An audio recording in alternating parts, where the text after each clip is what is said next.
Hey y'all, kirbyeash here. I am back for my second video for what I think I'm gonna call Kingdom Step Parenting. I haven't quite figured that out yet. You know, the details. It'll happen. It'll come. But I wanted to go ahead and take some time and introduce myself fully to you guys.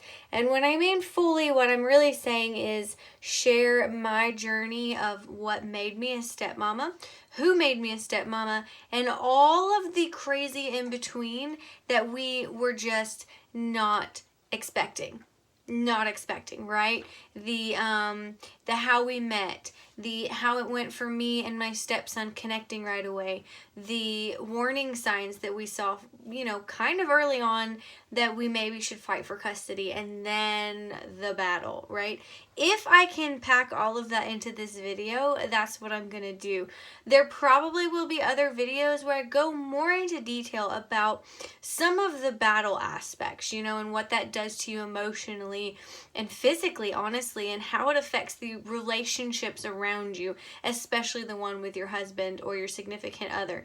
But for now, I'm going to try to condense everything down to just kind of give you a timeline and some brief details so that as I'm sharing these things from my heart about, being a stepmom who has, kind of plunged into this full-time mom role, what validates that. From what platform I'm speaking from, and you also know that I'm walking through this day by day, and that in no means am I an expert, and in no means do I know what I'm doing, but that it's from the perspective of wanting to share my heart so maybe I can help others who are walking through it know that they're not alone and know that they have some value. So, with that being said, I'm going to go ahead and just jump right in, okay? I am initially from Tennessee. I moved out to Colorado, a tiny little town in Colorado. At first, I had no idea why. I thought maybe I was going to be working with the teens there because they had some teenage suicides, and that's what my testimony really is in. And so I moved out there just kind of for ministry and just trusting God with it, honestly. It was like, okay, why not Colorado, I guess? And very quickly what happened is my eyes got open to this bigger issue of drug and substance abuse, especially in such a small town. I will share my own personal testimony at some point of how this ties in and how my heart connects with all of that. But for this video purpose, just know that I got involved in jail ministry. And I was actively involved with trying to help people kind of be reintroduced into normal life and what that can look like, especially in a town where all you've ever really known was substance abuse, even generations back. So my heart was already there. My heart was seeing these issues and seeing these beautiful people that really just needed help. And then I met my husband, and I will share his testimony at some point because he has an amazing testimony of overcoming and getting freedom from substance abuse, as well as meeting Jesus in prison. So that's going to be an amazing video. Maybe I can convince him to share it. We'll see. So I met him actually through doing jail ministry. So he had completely turned his life around, and very quickly, almost right away, he shared with me that he had a son. At the time, he had just turned 5. I believe I have that right. He had just turned 5, and he was blessed to kind of get to be back into his life. Because obviously he wasn't in his life when he was incarcerated, although there were a few visits here and there. So he was excited, and that was all that mattered to him. And when he shared with me that he had a son, my very first thought was, is there any chance of redemption for you and his mom? That was just automatically what I asked. And it became very clear that that was not going to be an option, that was not on the table. And so my second response was, I love kids, and I love that you have a son, and I love that I get to watch this relationship kind of be rebuilt, And so from the beginning, I wanted to do nothing but honor his mama. I'm just Jackson's mama. Okay, I wanted to honor her. I wanted to make sure she was comfortable with me being around. I wanted to make sure that if she wanted to meet me first and talk to me first before he did, that we absolutely would do that. To my surprise, she didn't really care much. And so, that is what it is. People told me that, I tend to care too much and to not be surprised when these things don't matter to other people. So I said, okay, well, I'm still going to go at this trying to honor it. So when I first met Jackson, it was actually Christmas of 2016. And we had just gotten back from Tennessee. I was home for the holidays, and James actually got to fly out and meet my entire family. Little did I know he asked my dad to marry me at that point. So we came back from Tennessee, and we spent Christmas with Jackson, and that was my very first interaction with him. And I instantly just fell in love with this hilarious, caring little person. Shortly after that, it seemed like we had him all the time when we were in Colorado. When he wasn't in school, he was with us, and James was working, and so I had this beautiful opportunity to get to know him. And that is something, I will share more on this at a later time, but that is something that I really treasure and value about being a step-parent, especially coming in with a child who's maybe not, a year, 2 years, 3 years old. You get to actually meet them, and you get to know who they are. Instead of, as a parent, it's beautiful that you get to be on the journey from day one to discovering who they are, but it just brings in this awesome perspective of these are their own little people, and obviously they still need to be cared for and helped, and they're still growing and discovering who they are. But I got this awesome opportunity to see Jackson and to get to know him, and it was just such a precious time. And I will tell you guys that I believe it was absolutely a God thing that he and I connected so strongly right away. Now, I will say that I think part of that connection came so naturally because he was so desperate for connection. He was very desperate for the attention of, a caring mama figure, or a even just a friend, to be honest, someone who wanted to play with him and who absolutely loved the jokes he told, whether I got them or not, So those little moments where I got to just get to know him and us to interact and play were just crucial, and I value them so much. So fast forward a little bit, that summer, James and I, after so much prayer, decided to move to Tennessee. The hardest decision we have ever made. Mainly and only because it meant Jackson was staying in Colorado and we were going to Tennessee. James and I definitely, after praying, felt like we could provide a better circumstance and life for him if we were away from that town. And so we just felt like that's where the Lord was calling us, is to come back. So everything went smoothly there. Jax was actually able to come with us when we moved and got to meet my family, got to meet my dad before he passed away. A lot of very special moments. I should interject and say that James and I were married in February of 2017.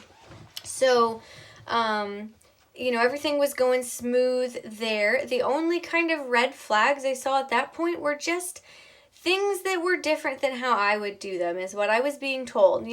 Not everybody will put that much attention into it. Not everybody cares as much as you do. It's just a different culture. It's a different environment. And so I just kind of kept slushing them off and going, okay, I guess you're right.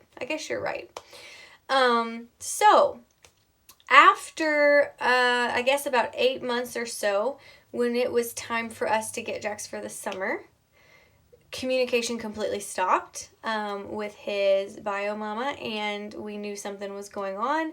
And it was not rare for us to get to talk to him and then not get to talk to him. It was very dependent on how happy she was or wasn't, especially with James and I. And so come summer, we had purchased flights, we were ready to go, and then we were ghosted, as the kids say now. Complete silence. So we ended up, the very first thing we had to do through court was just to fight to get him for the summer. So that whole process started. We were granted to have him for, I believe, 5 weeks that summer, and that was because we were halfway through the summer already. We went and we picked him up, and you guys, red flags instantly, left and right, everywhere. I mean, it was like my eyes could not unsee. I couldn't unsmell the smells I was smelling. I could not experience what was happening there. So pretty soon, just in the drive back to Tennessee, and it's a long one, my husband and I realized that something was really going on, that he was not being taken care of the way he should be. And at that point, that's all we were really calling it was, there's some neglect happening and we need to figure out what's up. So as James was working, my husband, as he was working, Jackson and I during the day were just getting to know each other some more and hanging out and playing. And that created this opportunity where he started having, my dog is scratching in the background, he started having conversations with me about what his home life looked like back in Colorado. And he would bring up people and he would give me details and he would say things. Now my light did something crazy. Sorry, y'all. He would say things that were beyond what a 6-year-old should be saying. At that point, he had just turned, or not just turned 6, he was about to turn 7. And so basically, what we decided, especially after he had shown some signs of physical and or sexual abuse, we decided that we wouldn't be okay with just sending him back home. We had to get some tangible stuff in our pockets to figure out what was happening, right? Now, that whole time, his biological mom, my light just came back, so weird, but I'm going to keep going. His biological mom had been pushing the date back and back of when she was going to come get him. And come to find out, it's because she hadn't been working. She hadn't worked in years. She was having a hard time coming up with the money to come get him. And so as she was pushing back that date, we were pursuing what our options were. Tried to communicate with her. I'll share more details about that. But long drawn out process right there, because it is a matter of different states. Instantly we were granted actually emergency custody. And that was by our home state in Tennessee. They talked with Jackson, they talked with all of us, they talked with Jackson separately, privately, which is how we wanted it, and right away the judge granted us temporary emergency custody. So there was about a month in between when that happened and another court date that we thought everything was going to be set. She was telling us she didn't want him back, all of these things, that all of a sudden one phone call from her to her court-appointed attorney changed everything. He said, she said she wants him back, and technically jurisdiction belongs in Colorado, so it has to switch. So we said, okay. Well, they had granted us to appear by phone for the very first meeting. And as we even provided more evidence of extreme neglect, I mean, he couldn't eat without crying because the dental neglect was so extreme. The official in Colorado, after the phone call, said, I'm not going to allow you to provide more evidence. We do not count his testimony as testimony. We don't count his words as testimony because he's a child. They're considered hearsay. And so she, without anything else, said, you are required to bring him back. You want to talk about the hardest time of our lives after having such a connection with Jackson and hearing him share such horrible things, to then have a court official tell us, no, we're not going to make her prove anything. Nope, we're not going to do well checks. No, we're not going to check these things out. Yes, we know she's, going to the methadone clinic. And yes, we know there's substance abuse. But no, you have to take him back. Was devastating. Absolutely devastating. So you want to talk about a lot of prayer and a lot of tears and a lot of crying out going, what is going on? So we had to seek an attorney in Colorado, and we had to fight from Colorado's stance. The time frame from the very end of December, when I had to fly and leave him there, between then and March, were the hardest months of my life. And I feel like I can speak for my husband as well and say probably the hardest months of his life. We were not granted to talk to him. We were supposed to be. We were court-ordered to, but she was not permitting it. The only time we would hear from them as if he called because he was scared about something going on. We had no idea where he was. We knew that he was missing school again. I'll share more about this, but the school system there really let him down. Prior to him coming to us, he had missed over 60 days of school, and it was never reported. And so here we are having no idea what's going on with our son. No idea. And we're waiting for a court date to happen. That's what we're doing. We're waiting for a court date to happen. In the meantime, we have all of this stuff gathered up saying, hey, here's the evidence. Hey, here's the proof. Hey, do a well check, please. And it seemed like nothing was happening.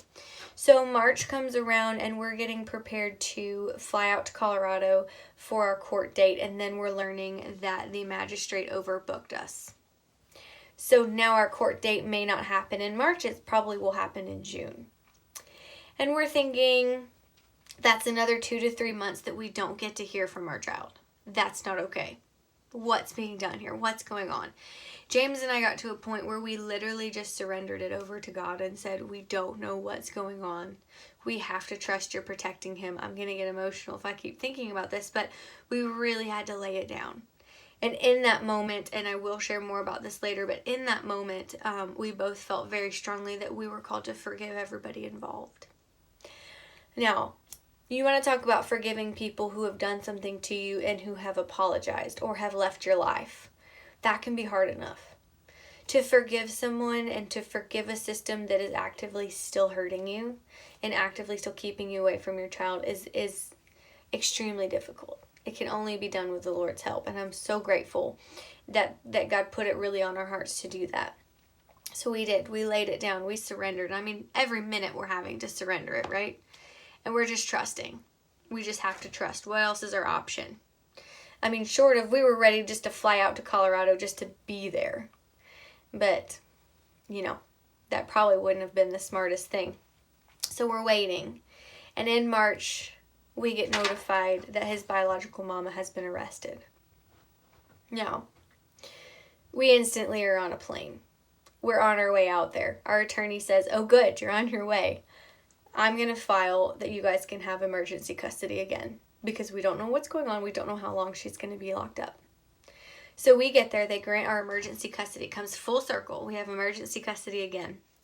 And then by the grace of God, when she got out, which details don't matter, when she got out, she signed over custody paperwork that we would have full-time custody. And we did want to leave it open that if she could turn her life around, that she could see him. And we never once have restricted her from when she could talk to him. I never want someone feeling the pain of what we felt when we were restricted. I don't want anyone ever to have to go through someone saying, that's your child, but you can only talk to them 3 days a week. That's your child, but I don't feel like you're being nice, or I'm not okay with what's going on, so I'm not going to let you speak to them. I will never put that on anyone else. And here's a little tip for you step parents out there. I know it's hard. And specifically, like I shared in my first video, I'm talking to the ones who have stepped into full-time parent role, where the biological parent is either out of the picture or is towing back in and is still creating havoc. I know it's hard to not want to restrict everything. And I'm not saying that there are not cases that there should be restriction. She's on a restricted thing. She can't just see him whenever she wants.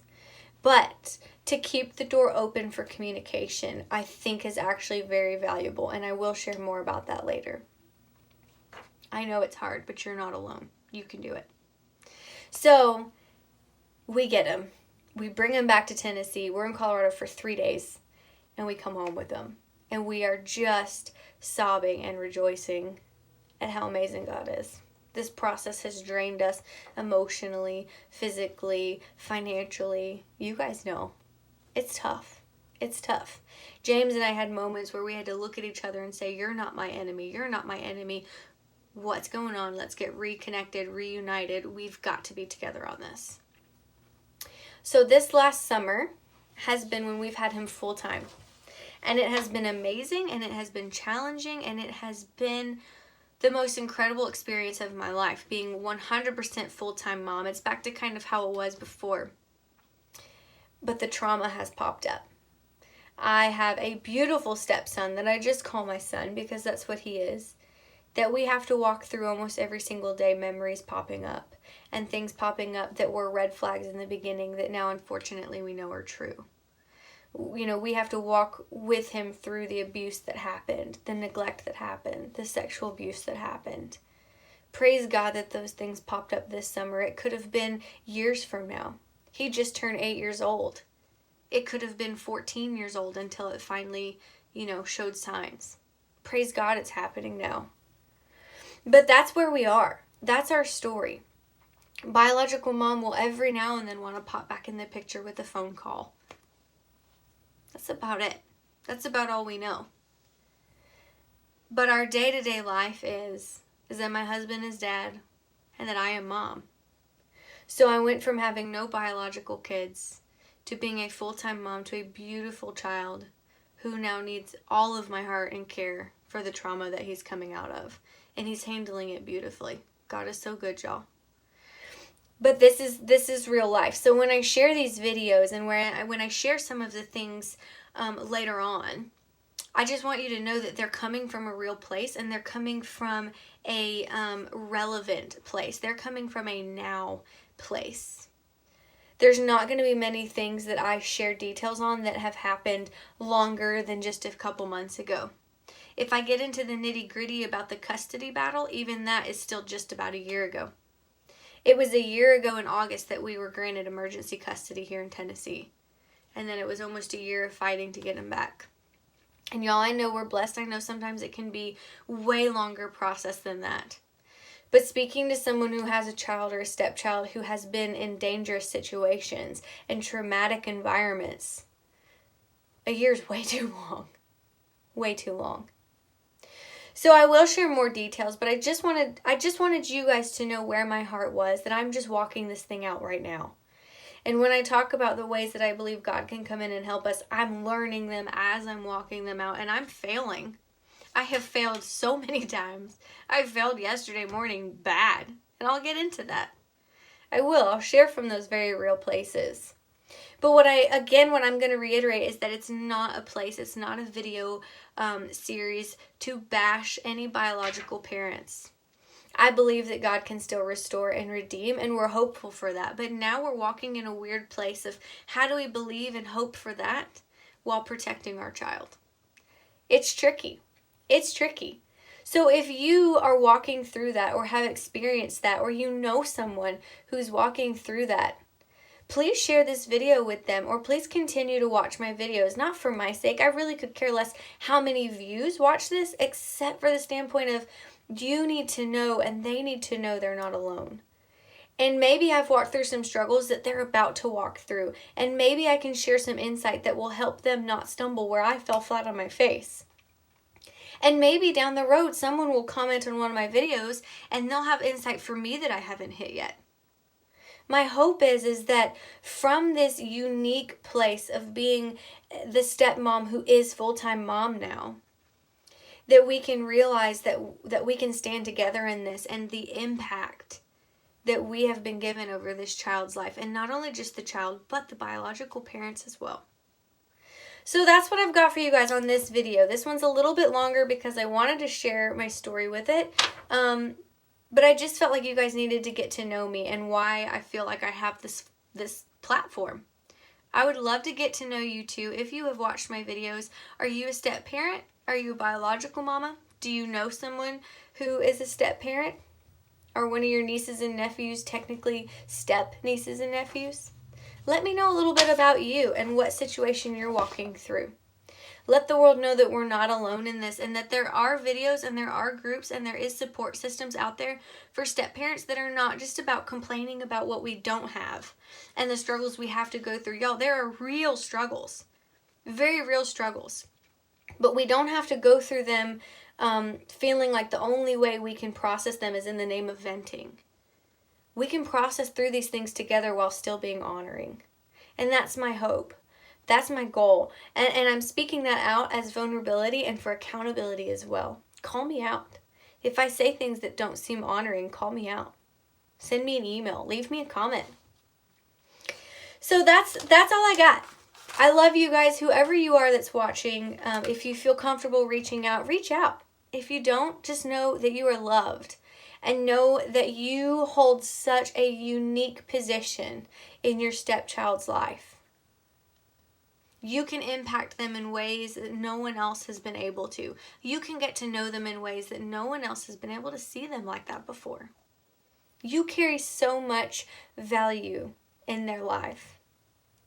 The next video I'm going to share are all those fun little reminders that you're the stepmom or you're the step-parent. We're going to talk about things like that and how they make us feel and how we can walk through them. Try to walk through them with grace. I love you all so much. Remember the value you carry. I'll see you guys next time. Bye.